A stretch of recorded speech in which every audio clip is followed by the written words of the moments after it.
people get involved in your campaign. They say, you know what, I love this woman. I love what she's doing. She's fighting for us. This is John Villarreal reporting for Conservative New Media.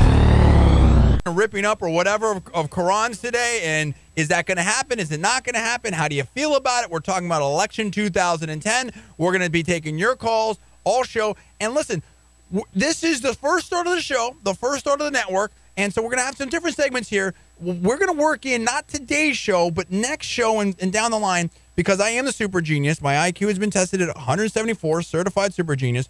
We're going to have a situation where you can ask a super genius. Now, this isn't going to be something where you're going to, ask me trivia and try to stump the host, because I don't think that that's good radio. I don't think that's compelling. I think that's rather sort of boring and nichey. But rather, think about it like this. And you can send me this during the week. It's going to be the kind of thing where it's like, I always wanted to know about X and have it explained to me. Maybe I saw something in college, or I saw something on a TV show and I didn't quite fully understand it, whether it's like, hey, JDV, super genius, is there a God or not? Or, hey, JDV, super genius, why is gas so high? Or how do we fix the economic problems? Those kinds of things that everybody wants to know about, and maybe you're just afraid to ask, or you didn't get the right answer, or you didn't get a satisfactory answer, and you just want it in a very condensed Cliff Note version. That's what we're going to do. That's the Ask the Super Genius thing. And we're also, because I am the founder and CEO of Conservative New Media. And listen, if you like the show and you want to plug in on us, there's a lot of things that you can do to do that. And we're going to bring in Paul to talk about some of those type of stuff. But what you can do right now is go on YouTube and type in Conservative New Media and get all our hot, fun videos. One of the things we're going to do later in the show, in every show,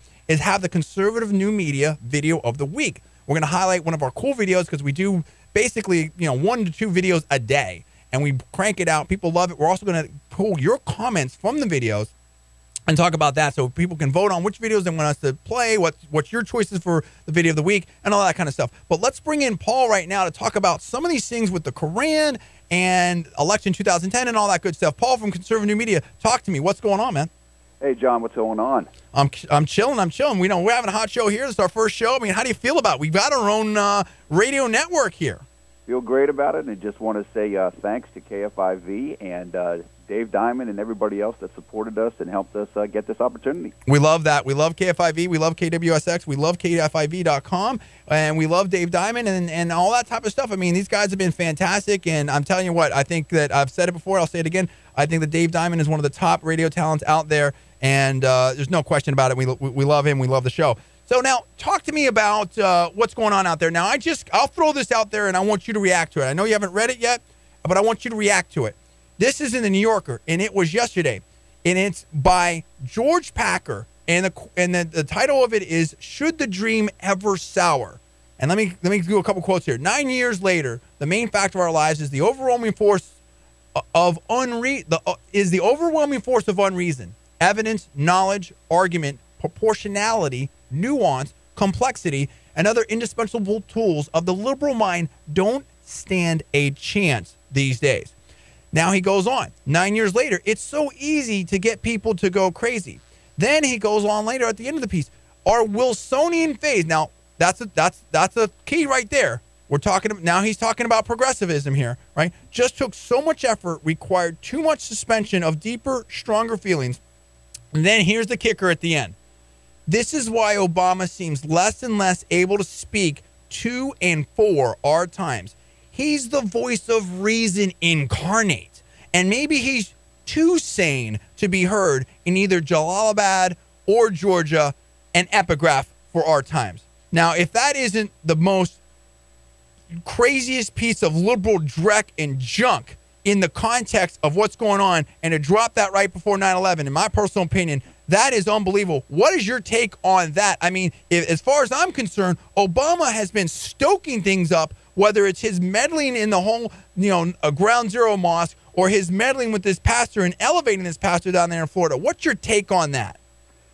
I've heard that argument repeated a lot recently, as it seems that there's a growing disconnect between Obama and the American people. I mean, whether it's his Department of Justice deciding to litigate against the Arizona immigration law, whether it's his stance on the Ground Zero mosque, there's a growing, Obama seems to be on the other side of basically 70% of the American population. And as that divide has grown, you hear more of that type of argument. I think it's condescending. I think it's wrong. I think that it diminishes the wisdom of the American people. I mean, we're not dumb. We're not thinking with our quote-unquote lizard brains. We know exactly what's going on, and people are skeptical of some of this ivory tower hardcore liberalism. They are skeptical. Now, you and I have been following very closely, and we have a bunch of videos up there on Conservative New Media. You can go, the conservativemedia.com is where we have a lot of articles up there, and we've got great writers, you know, whether it's Nancy Tangler, Mark Ciavala.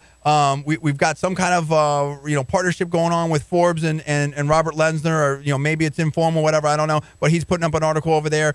And he's great, and we love him. And we've got different people that come in and do that. That's our .com page. But if you go to Conservative Media, or just Google Conservative Media and go to YouTube, you can see all our fun videos. Now, what we did this week is really cover in some extraordinary ways, and you can talk about that. And we really led the discussion in a very important way with the research that we broke on Bibles being burnt with this Qur'an stuff. Talk to us quickly about what's been going on this week with the whole 9/11 and the Qur'an burning, that kind of stuff.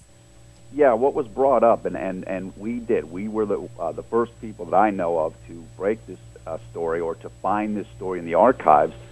Obviously, there was a lot of the controversy around the proposed Qur'an burning, and let me just give an update on that. Terry Jones, who is the controversial pastor from Florida, who said he was going to burn the Qur'an and got all the coverage, he has permanently called that off. He announced that today on NBC on the Today Show. However, there was that's good. Nobody needs to be burning anything. Right, but there was a man at Ground Zero today, apparently a man from North Carolina, who did not give his name. He did supposedly rip up a Qur'an and burn it near Ground Zero. That was done. That apparently did occur. Wow. Well, see, everyone's trying to jump in it. Don't you feel like it's kind of like Balloon Boy Redux? Like, everybody wants to get their 15 minutes of fame now, and they figured that, you know, here's what was so funny.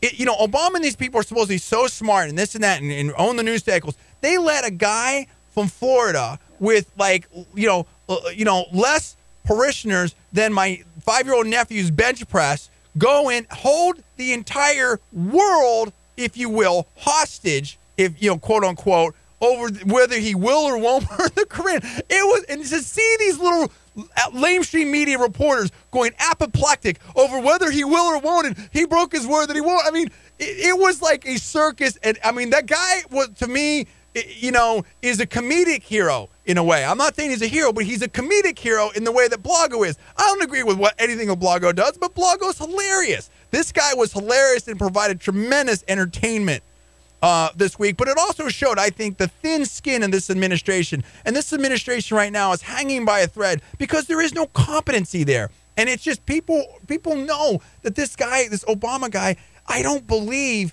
that he can just do the job. And I think people are really reacting to that. And I want to hear from people out there. 866-770-5556. Now, Paul, I can't remember. Were you out here with me at 9/11? I remember vividly watching it and seeing it in the whole 9 yards. But were you here with me when 9/11 hit? No, I had just moved back. I had just come to Wilkes-Barre, where we had family at that time, and I remember, I mean, I was just stunned. I was woken up to the images, of that day. Now, I watched a video. Pamela Geller, who you mentioned, she is the woman, runs a blog named Atlas Shrugged, and she was the person that was organizing the 9/11 remembrance demonstration today / anti-mosque protest. She put up a very powerful video. It's named Angus Day. That's a Latin phrase that means Lamb of God. You can look it up on YouTube if you want, ANGUSDEI.